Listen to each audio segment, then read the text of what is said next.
Europe Matin, Dimitri Pavlenko.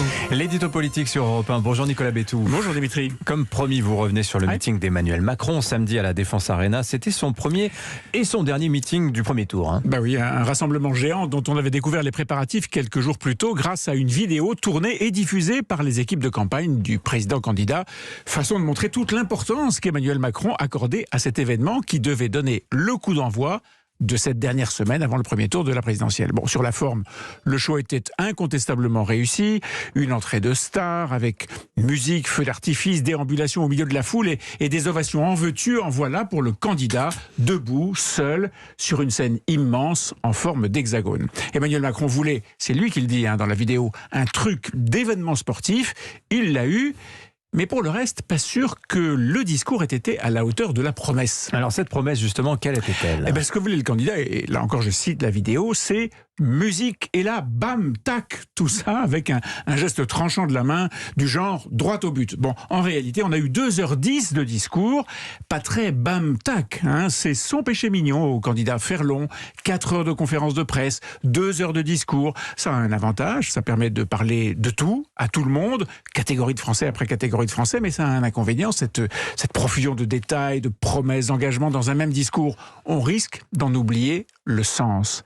Et cela d'autant plus qu'Emmanuel Macron a pris un malin plaisir à multiplier les emprunts à la gauche, à la droite et jusqu'à s'approprier leur slogan, c'en était presque caricatural. La France unie et la force tranquille de Mitterrand, le travailler plus pour gagner plus de Nicolas Sarkozy, et même une variante du changement c'est maintenant de François Hollande, et comble de l'audace, on en a beaucoup parlé, le slogan d'Olivier Besancenot, leur vie valent mieux que tous les profits.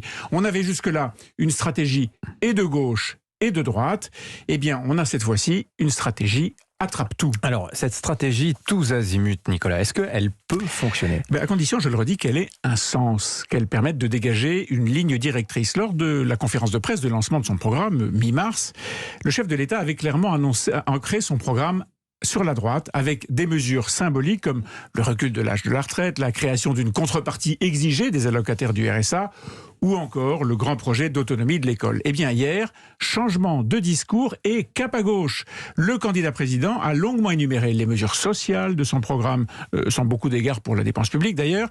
Il a aussi entrepris de se remettre d'aplomb avec les enseignants, ces artisans de la République qu'il a fait applaudir par la foule. Il avait osé dire il y a une quinzaine de jours que certains enseignants n'avaient pas été à la hauteur pendant le confinement. Eh bien hop, demi-tour. Cet électorat est trop important pour ne pas le câliner. Évidemment, rien de tout cela n'est le fruit du hasard. Depuis une semaine, l'ambiance a en effet changé dans le camp du président candidat. Le risque d'une victoire de Marine Le Pen au second tour n'est plus balayé d'un revers de la main. Toute la journée de vendredi, le petit monde médiatico-politique a d'ailleurs bruissé d'une rumeur. Un sondage allait être publié avec Marine Le Pen à égalité, 50-50 avec Emmanuel Macron au second tour. Bon, il n'en a rien été. Le JDD, par exemple, donne un rapport 47-53. Mais la candidate Rassemblement National monte. Et Emmanuel Macron, qui est déjà assuré d'être très bien placé au premier tour, sait qu'il doit dès maintenant mobiliser les reports de voix au second tour, en particulier ceux de la gauche, qui, dans les sondages, se reporteraient très mal sur le président sortant. Parler à la droite un jour, parler à la gauche aujourd'hui, bam, tac, drôle de campagne. Badaboum, c'est moi. Merci Nicolas Bétou.